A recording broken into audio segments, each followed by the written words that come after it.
That goes into our last subject for today, which is promoting your program to achieve a 60 to 80% engagement rate. So what's in your communication plan is unique branding and name for your program, setting up uniform messaging and communications, having a plan not just for the launch of your program or events, but also looking at after ideas are collected, what is the who's responsible for and what are the communications that are going to go out to employees. We break down promotion methods into two different types, online and offline. Really, offline isn't very available now because of COVID. But online promotion mechanisms are company e-newsletters featuring on company intranet, dedicated pre-launch emails, and TV slideshows if you do have TVs. For these pre-launch emails, this is just a really good example that we break down, the different components from the communications plan. You can see here, this is company Kennedy's. They have a special brand called the Ideas Lab.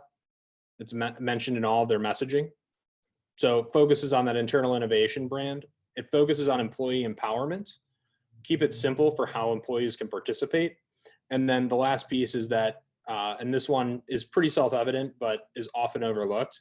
The higher you can go in the organization for these pre-launch communications, having them signed by the CEO is one of the key things that we found to increase click-through rate, as well as open rates over time. For company e-newsletters and intranet, you want to collaborate with IT if you have a company intranet to make sure to get a link, not just to IdeaWake, but whatever your program is, whether it's Slack, Teams, Microsoft Forms, just have something prominently featured on the company intranet, especially if it's a time-based event, it's going to be easier to do that versus if it's continuous. If you have any type of weekly or monthly newsletters that go out, make sure to talk to communications and get into those. And then remember to use uniform messaging, especially around not just empowering employees with a voice is huge, but just really on ease of participation and what employees get for participating. Like I said, offline promotion right now has really not been that effective over 2020 into 2021, but something that you can still do offline is some offline promotional materials. So these were really, really popular in a pre-COVID environment. We've still seen customers use them and actually ship them to people's homes with some success. Once you go over, 250 employees, this gets very difficult and costly, but just once again, focused on that uniform messaging on how easy it is to participate and what you get for participating. Something that is online now is with COVID, there's lots more Zoom meetings. So just making sure that you're getting into, if your CEO is a regular stand-up every month or on a bi-weekly basis, trying to get scheduled into that. But then also looking at the different meetings and meeting cadences that take place between different business units and teams in the organization. So really, we talk about building a culture of innovation all the time. 90% of companies that reach out to us say that they want to build a culture of innovation by implementing a program like IdeaWake or the employee ideation program in general. The way that you do that is understanding and infusing it into the culture and the steps and processes that already exist inside of your company. So partnering with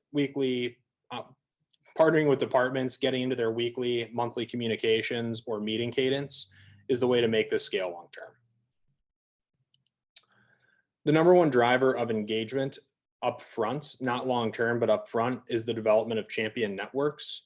Champion networks are a fancy way of saying mid-level managers or frontline employees that are going to have a lot of exposure and daily interaction with the majority of your workforce.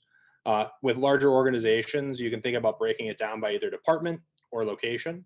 So you have a champion per department or a couple of champions per department and location. They're actually the boots on the ground that are helping promote the program and asking employees about it now, not normally in person, but at least via Slack channel, direct message, asking if people have participated. It's been monumental in helping get the word out. And like I said up front, the single greatest driver of success for that initial engagement. What they're responsible for, this really, once again, depends on the mechanism that you're using for your program. But number one, in all situations, is promoting participation. If you're using Slack or a dedicated platform, commenting and voting for ideas is another thing that we really encourage them to do. We do a lot of A/B testing on our communication. So something we found all communication should focus on empowering employees with a voice and actually avoiding overusing the term innovation.